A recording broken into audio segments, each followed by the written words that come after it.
Hey everybody, and welcome once again to Nose in the Book, a Bible reading commentary with me, your host, Pastor Justin Van Reed. So great to have you with me once again as we take a look at 4 more chapters from the Word of God. We have before us today 2 Samuel chapter 19, 2 Corinthians chapter 12, Ezekiel chapter 26, and Psalm 74. And these are some really important chapters, so let's just jump right into what we've got here. First off, 2 Samuel chapter 19. This is the conclusion here of the David-Absalom affair. We had Absalom, who had previously, of course, chased David out of town, and David, fled across the Jordan River. There were some who sided with Absalom. There were some who, were previously loyal to David that had turned on him. So now that Absalom is dead, it's time for David to return to Jerusalem. And first off, you have David, who's very sad over the death of Absalom. He's just mourning here, right? Absalom, my son, he just can't believe Absalom is gone, has been taken from him.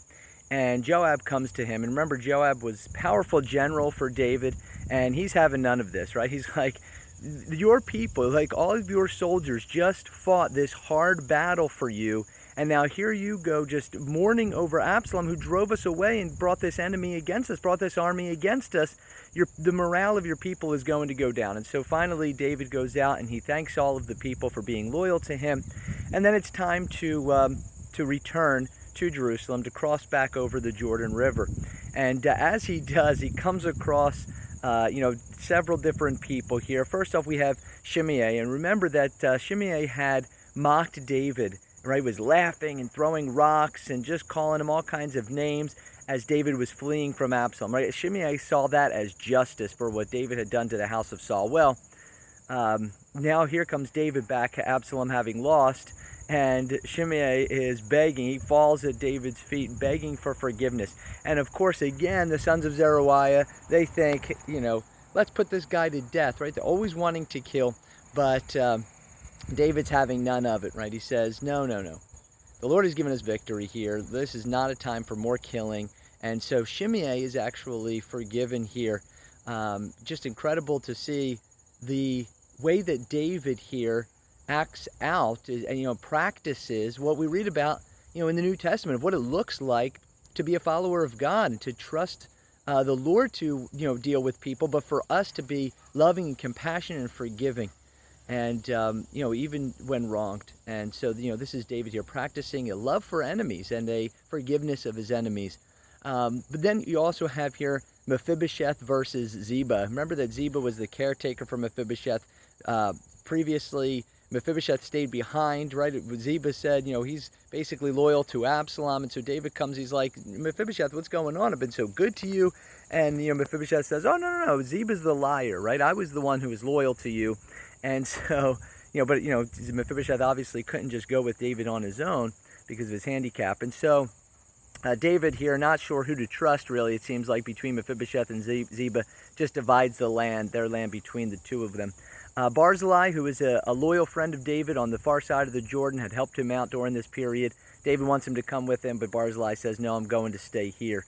And then the end of the chapter here, you have this dynamic between Israel and Judah. Already we've seen it in the past, going all the way back really to the time of Joshua, and then into the period of the Judges, and now even here under the reign of David, you still have we haven't divided the kingdom north and south yet, but you already have, you can see the beginnings of the tension between the northern tribes and Judah. And so, of course, this is going to come to a head after the reign of David's son Solomon, when the kingdom is going to split. All right, so that's 2 Samuel chapter 19 as David heads back to Jerusalem. Then 2 Corinthians chapter 12. Here's Paul continuing to defend his ministry here to the Corinthians and his apostleship, you might say.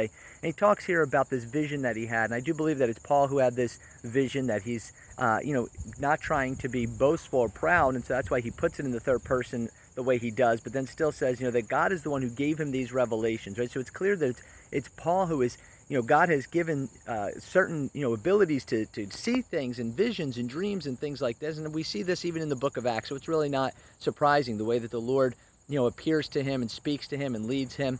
But so that Paul doesn't become proud of this, right, and say, oh, the Lord appears to me, the Lord speaks to me, the Lord shows me things. he says that I was given this thorn in my flesh. And we're not told what it is specifically, right? There's various theories out there, whether it was an individual, whether it was a physical ailment, things like this. But the point that Paul's making, right, he doesn't identify the thorn, and so it's not literally a thorn like from a rose bush or something.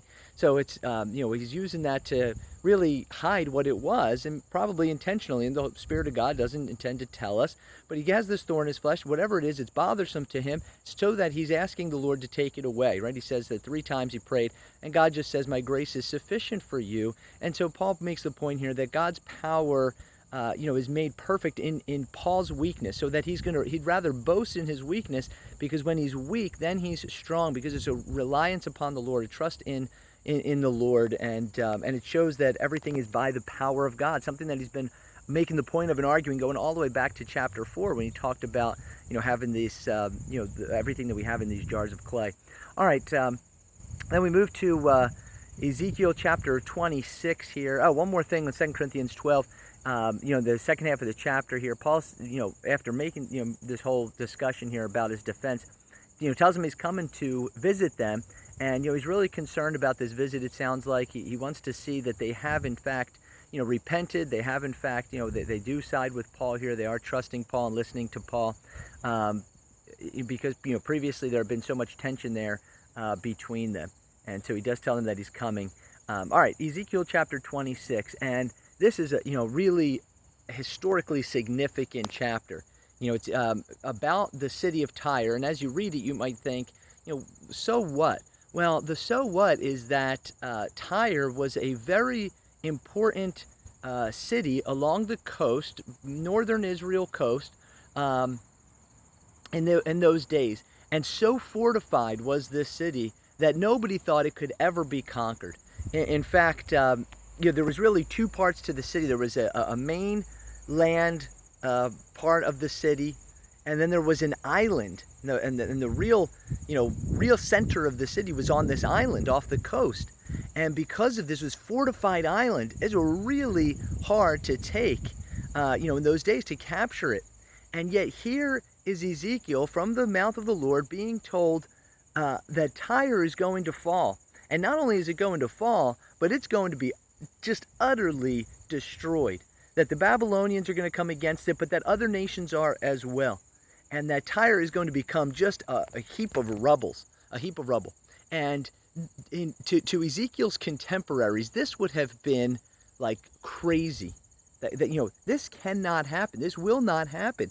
And historically, it did happen, and it happens in a way very much like what Ezekiel describes here. It's just incredible, the accuracy with which we see the destruction of Tyre and what we read here in Ezekiel 26. The mainland portion was taken by Nebuchadnezzar and destroyed, just like we read here. But he besieged the island portion, and basically it became like a vassal state to him. Later on, Alexander the Great, he goes up against it and really demolishes the actual island. So this Tyre that everyone thought could never fall, this fortified island, it happens just as the Lord says here in Ezekiel 26, because of their defiance, laughing at what God had done and being such a wicked, wicked place. So there's just no nation, no power, no city, no fortified place, nothing that is more powerful than the Lord. If he says he's going to bring it down, he's going to bring it down. And the history is actually fascinating around the fall of Tyre. I would encourage you to read about the fall of the ancient city of Tyre, especially Alexander the Great's attack on it. All right, last we come to Psalm 74, and here you have a Psalm of Asaph. And, this really goes along with what we're reading in the prophets, in the judgment against Israel, because Asaph is writing here like, God, you chose us. We are your people. And so why are our enemies gloating over us? Why are our enemies laughing at us? Why do our enemies have victory over us? Right, God, how long are you going to let this stand? How long are you going to leave us in this time of judgment here? We are your people. Restore us just as you have promised. You have the power. Right, he goes through a series of acts of God and creation and ruling over the earth, and says like, God, there is nothing too difficult for you.